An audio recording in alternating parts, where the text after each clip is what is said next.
Oi, gente.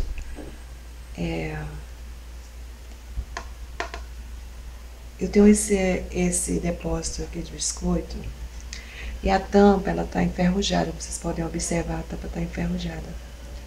E assim, eu fiquei pensando o que fazer, né? E aí, eu também aqui tem um aspecto feio, né?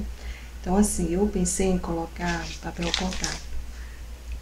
Na verdade, eu pensei em colocar aqui dentro dessa parte folha de cortiça. Estou com certa dificuldade em encontrar folha de cortiça. Mas eu dou essa sugestão. Quem tiver facilidade de encontrar, só cortar no mesmo tamanho aqui, ó. Porque eu acho que vai proteger mais e não, o biscoito não vai ficar, a bolacha não vai ficar com gosto ruim, né? Então assim, eu vou cobrir a parte externa com papel contato e se eu encontrar, eu vou colocar a cortiça aqui, certo? Então vamos começar.